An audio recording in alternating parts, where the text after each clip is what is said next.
పట్టణం. అసలు కాశీ అని తలుచుకుంటే చాలు. పరమశివుడు పార్వతీదేవితో అంటాడు, ఓ పార్వతీ, కాశీ పట్టణానికి ఉన్నటువంటి వైభవం ఏమిటో తెలుసా? సుదతి, పాపములకు ఎదుర్చుక్క కాశీ. ఓ వెలది, ఉపపాతములకు విషము కాశీ. ఓ కళ్యాణి, కళ్యాణముల కాటపట్టు కాశీ. ఓ భామ, ముక్తికి పుట్టినిల్లు కాశీ. కాశీ పట్టణానికి ఉన్నటువంటి గొప్పతనం ఏమిటి అంటే, ఓ సుదతి, పార్వతీదేవిని పిలిచి అంటాడు, పాపములకు ఎదుర్చుక్క కాశీ. కాశీ పట్టణం లోపలికి వెడుతుంటేనే రోమకూపములను ఆశ్రయించి ఉన్నటువంటి పాపరాశి పక్షి రూపంలో ఎగిరిపోయి చెట్లని పట్టుకుని ఉంటాయి. మళ్ళీ వాడు బయటికి వస్తాడేమోనని 9 రాత్రులు కాశీపట్టణంలో ఎవరు పులిమేర దాటకుండా గడుపుతారో ఇక వాడు మళ్ళీ 9 నెలలు అమ్మ కడుపులో పడుకోవలసిన అవసరం పోయింది. కాబట్టి ఇక ఆ పాపములు ఆ వ్యక్తిని పట్టుకుని ప్రయోజనం ఉండదు. కాబట్టి ఇక ఆ పాపములు అక్కడతో వెళ్ళిపోతాయి, ఇక వ్యక్తిని పట్టుకోవు. అందుకే కాశీపట్టణంలోకి ప్రవేశించాలంటే కాలభైరవుని యొక్క అనుమతి ఉండాలి. అటువంటి వైభవం కలిగినటువంటి కాశీపట్టణం పాపములకు ఎదుర్చుక్క కాశీ. పాపములను కాల్చేస్తుంది కాశీపట్టణం. రెండవది, ఆ కాశీపట్టణానికి ఉండేటటువంటి గొప్పతనం ఏమి అంటే, అది ఉపపాతములకు విషము కాశీ. పాతకములు అని పంచమహాపాతకాలు ఉంటాయి. పవిత్రమైన సభలో ఇప్పుడు ఆ పంచమహాపాతకాల గురించి మాట్లాడటం ఎందుకు? ఆ పంచమహాపాతకాలంత స్థాయి కాకపోయినా భయంకరమైన పాపాలు ఉంటాయి, ఉపపాతకాలు అంటారు. ఆ ఉపపాతములకన్నిటికీ కూడా విషపు చుక్క కాశీ. అవన్నీ కూడా నశించిపోతాయి ఆ కాశీ పట్టణం లోపలికి ప్రవేశించినంత మాత్రం చేత, అంత గొప్పది. కాబట్టి ఉపపాతములకు విషము కాశీ. అంతేకాదు, భామ, కళ్యాణముల కాటపట్టు కాశీ. సమస్తమైన సుఖములను పొందడానికి కాశీపట్టణం యొక్క ప్రవేశం అంత గొప్పతనాన్ని ఇస్తుంది. కాశీపట్టణానికి వెళ్ళడం, కాశీలో ఉండడం, కాశీలో విశ్వనాథుణ్ణి విశాలాక్షిని దర్శనం చేయడం అంత గొప్పవిగా చెప్పబడతాయి. మనం కోరక్కర్లేదు, కోరకుండానే మన జీవితంలో మనకి కావలసినటువంటి సమస్త సుఖములను కూడా కాశీపట్టణం ఇస్తుంది. అందుకే భామ, కళ్యాణముల కాటపట్టు కాశీ. అటువంటి కాశీలో మోక్షమునకు పుట్టినిల్లు కాశీ. అసలు కాశీపట్టణంలో మోక్షం పుట్టింది. ఆ కాశీ వెళ్ళినటువంటి వాడికి మోక్షం లభించకపోవడం అన్నది ఉండదు. కాశీపట్టణంలో శరీరం విడిచిపెట్టినటువంటి వాడికి పరమశివుడు వచ్చి తారక మంత్రాన్ని ఎలా ఉపదేశం చేస్తాడు, ఎలా మోక్షాన్ని ఇస్తాడు అన్న విషయాన్ని నిన్ననే నేను మీతో మనవి చేసి ఉన్నాను. మహానుభావుడు పాలిండ్లు కదలంగ పసిడిపయ్యద వీచువ చలాధిపుని కూర్మి ఆడుబిడ్డ ధుత్కారమొనరించి తొండంబు ముక్కున శిఖరారావంబు జిలుకుడుంఠి ప్రత్యక్షమై వచ్చి భాగీరథీ గంగ మృదుల హస్తము సాచి మేను నివురు ప్రథమోత్తముండు భృంగి భయరక్షణార్థంబు పాలాగ్రమున తీర్చు భసితరేక దక్షిణ శృతిమీదుగా ధాత్రి త్రెళ్ళి పెద్ద నిద్రకు మాగన్ను పెట్టువేళ పంచజనులకు తారక బ్రహ్మ విద్య అభవుడుపదేశమునరించునప్పుడు కాశీ. కాశీ అవిముక్త పట్టణం. అందుకే అనిశంబు మన చేత అవిముక్తమయ్యుంట ముగ్ధాక్షి ఇది అవిముక్తమయ్యే మనకు ఆనందంబునరించుగా ఉన్న ఆనంద విపినాభిధానమయ్యే సంవసింతు మహాశ్మశాన భూముల నేగాన నేనుంట ఇది మహాశ్మశానమయ్యే నూరంత పృద్దుండ రుద్రుండ నేగాన రుద్రుండ నేనుంట ఇది రుద్ర గేహాఖ్యయ్యే అంటాడు పరమశివుడు.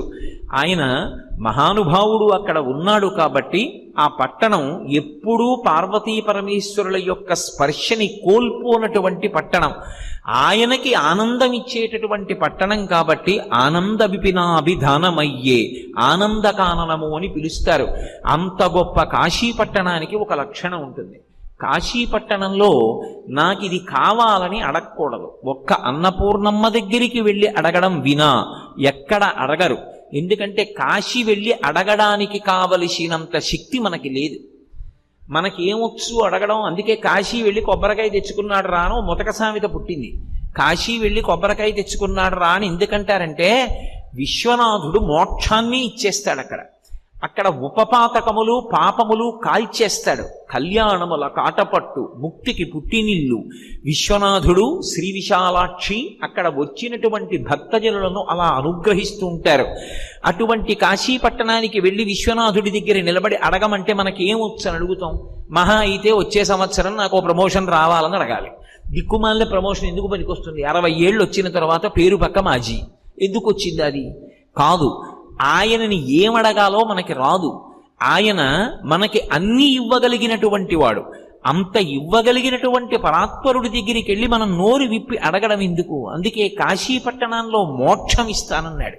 అక్కడికి వెళ్ళి కోరికలు కోరుకుంటే అది పరమేశ్వరునికి ఇష్టదాయకమైనదై ఉండదు.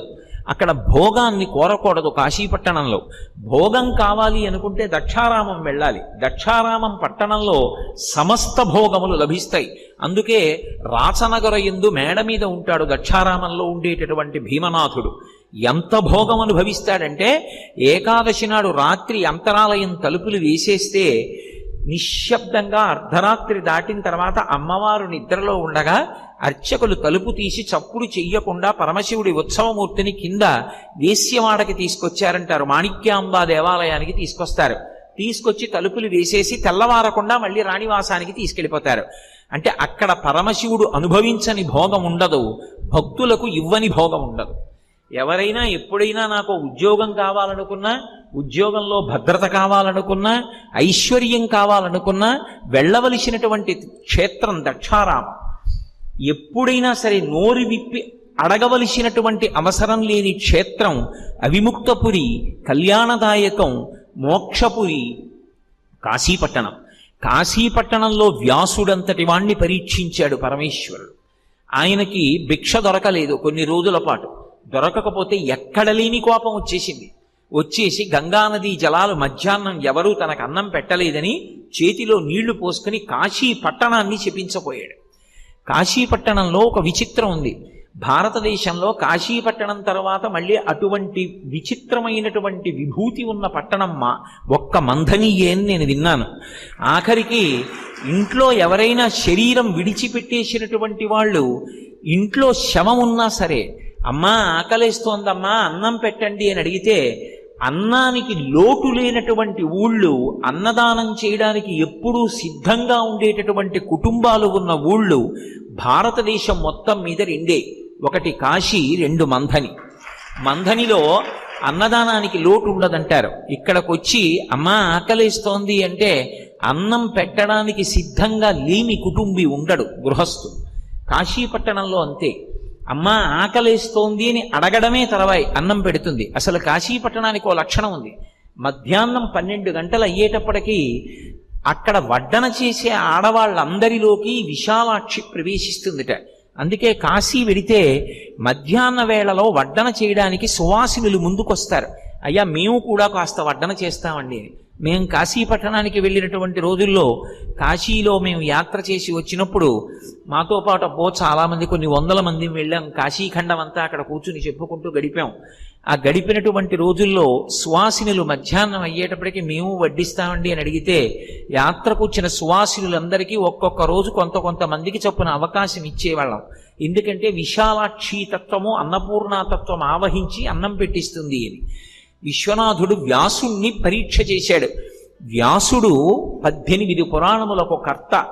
మళ్ళీ పంచమవేదమైనటువంటి భారతాన్ని అందించాడు. కాశీపట్టణంలో భోగం దొరకకపోతే తట్టుకోగలడా? అన్నం లేకపోతే ఉండగలడా? చూడాలనుకున్నాడు. మధ్యాహ్న వేళలో ఏ అగ్రహారం, ఏ వీధిలోకి వెళ్ళినా ఎవ్వరూ పిలిచి అన్నం పెట్టలేదు. ఒకళ్ళు వండుతున్నామన్నారు, ఒకళ్ళు కాయగూరలు కోస్తున్నామన్నారు, ఒకళ్ళేమో ఇంకా మా యజమాని తినలేదన్నారు, ఒకళ్ళేమో తర్వాతరా అన్నారు. కొన్ని రోజులు గడిచిపోయింది. ఎక్కడ లేని కోపం వచ్చేసింది వ్యాస మహర్షికి. నాకు అన్నం దొరకలేదని చేతిలోకి నీళ్లు తీసుకుని ఆయన కాశీ పట్టణాన్నంతటినీ శపించపోయాడు. శపిస్తూ ధనము లేకుండెదరుగాక 3 తరములందు, 3 తరములు చెడుగాక మోక్షలక్ష్మి, విద్యయును 3 తరములు లేకుండుగాక కాశికా పట్టణము, పంచజనులకు కాశికా పట్టణమునా అన్నాడు.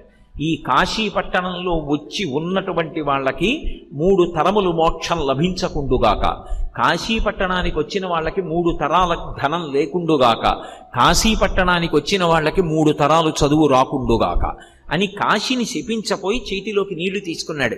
మీతో నిన్న నేను చెప్పాను, గౌరీ యొక్కతే ఆకాశ గంగ యొక్కతే, కాశీ యొక్కతే దక్షిణ కాశీ యొక్కతే, శంభునకు లోకనాయకునకును రాణి వాసంబులను రాగ రసము పేర్ని. గౌరీదేవి అంటే పరమేశ్వరుడికి ఎంత ప్రీతో గంగానది అన్నా కాశీ అన్నా దక్షిణ కాశీ అన్నా ఆయనకంత ప్రీతి. అటువంటి కాశీ పట్టణాన్ని శపించపోతున్నాడు. శపించపోతుంటే చూసింది అన్నపూర్ణ, శ్రీ విశాలాక్షి. వెళ్ళి ఆ బుద్ధిహీనుడికి అన్నం పెట్టు, కాశీని శపించబోతున్నాడన్నాడు పరమేశ్వరుడు. గబగబా బయటికి వచ్చింది. వచ్చి అబ్బో ఏమి పద్యరచన చేశాడో మహానుభావుడు. ఆవిడ ఇలా చెయ్యెత్తిందిట. ఎత్తి వేద పురాణ శాస్త్ర పదవీన పెద్ద ముత్తైదువ కాశికానగర హాటక పీఠ సమాధిరూఢ సంయమీవరా ఇటు రమ్మని వీచ హస్త సంజాదరలీల రత్న కటకాభరణంబులు గల్లు గల్లనన్ అంటారు. ఆవిడ కాశికాపీఠ హాటకపీఠ సమాధిరూఢ, కాశికానగరానికి పీఠాది దేవత అన్నపూర్ణ విశాలాక్షి. అటువంటి తల్లి ఇలా చెయ్యెత్తి ఓ సంయమీవరా ఇటు రమ్మని శపించబోతున్నాడు. ఓయ్ సంయమీవరా వ్యాస ఇలా రా అన్నం పెడతానంది. రత్న కటకాభరణంబులు గల్లు గల్లనన్, ఆమె చేతికున్నటువంటి రత్నాలతో పొదగబడినటువంటి గాజులు గల్లుమంటుండగా ఇలా అంది. వ్యాసుల వారికి గబగబా వచ్చారు, శపించలేదు. వచ్చాడు, ఏమయ్యా అన్నం దొరకలేదని కాశీ పట్టణాన్ని శపిద్దాం అనుకున్నావా? ఏమైనా అర్థం ఉందా? నీకు అన్నం దొరకకపోవడం ఏమిటి? కాశీ పట్టణంలో అన్నం దొరకకపోవడం అన్నది నువ్వు ఎప్పుడైనా విన్నావా? కాశీ పట్టణంలో అన్నం దొరకకుండా ఉండదు. ఎందుకో తెలుసా? శ్రీ విశాలాక్షి బంగారు తెడ్డునందు అమృతపాయసమున సగున అభ్యాగతులకు కాశికాపట్టణ మధ్యాహ్న వేళలందు వినవే ఎరుగవే ఆతిథ్య వేళలందు. మధ్యాహ్నం 12 గంటలు భోజన సమయం అయ్యేటప్పటికీ కాశీపట్టణం మొత్తం మీద అన్నం దొరకలేదన్నవాడు ఉండడానికి వీల్లేదు. వెతికి వెతికి శ్రీ విశాలాక్షి బంగారు తెడ్డునందు, బంగారు తెడ్డుతో పాయసాన్నం పెడుతుంది ఆ తల్లి. అన్నం దొరకకపోవడం అన్నది కాశీలో ఉండడానికి వీల్లేదు. అటువంటి స్థితి అని నీకు తెలియదా? అటువంటి వాడివి మరి కాశీపట్టణంలో అన్నం దొరకలేదని ఎలా అనుకున్నావు? ఎందుకు దొరకలేదో తెలుసా? నీ మనశ్శుద్ధి నిరుగంగా శ్రీ విశ్వనాథుడింత చేశ కాని కాశికాపట్టణమున భిక్ష ఏమి బ్రాతి. నీ మనశ్శుద్ధి ఎంత గొప్పదో తెలుసుకోవాలని విశ్వనాథుడు పరీక్ష చేశాడు తప్ప, ఓయి పిచ్చివాడా వ్యాస కాశీపట్టణంలో అన్నం దొరకదటోయ్, నేను లేను అన్నం పెట్టడానికి, రా అన్నం పెడతాను. వెళ్ళాడు, గంగానదిలో స్నానం చేశాడు, సంధ్యావందనం చేసుకున్నాడు, శిష్యులతో వచ్చాడు, నెయ్యి వేసి అభిగారం చేసింది, పరిశేచనం చేశాడు, అన్నం తిన్నాడు, అయిపోయింది. విశ్రాంతి మంటపంలోకి వచ్చాడు. పరమశివుడితో కలిసి వచ్చింది పార్వతీదేవి. ఆయన్ని చూడగానే లేచి నిలబడి నమస్కారం చేసి పాదముల మీద పడ్డాడు. భోగాన్ని కోరుకుని అన్నం దొరకలేదని కాశీపట్టణాన్ని శపించడానికి సిద్ధపడినటువంటి ఓ వ్యాస, నువ్వు కాశీపట్టణంలో ఉండడానికి అర్హుడివి కావు, కాశీ విడిచిపెట్టి వెళ్ళిపోమన్నాడు. అంటే అప్పుడు కాశీపట్టణాన్ని విడిచిపెట్టి కాశీ చూడకుండా కాశీలో ఉండకుండా ఉండలేనని దక్షిణ కాశీ అయినటువంటి దక్షారామాన్ని చేరుకున్నాడు. అప్పుడే శ్రీనాథకృత భీమఖండం వచ్చింది. కాబట్టి కాశీపట్టణం అన్నపూర్ణకి నెలవు.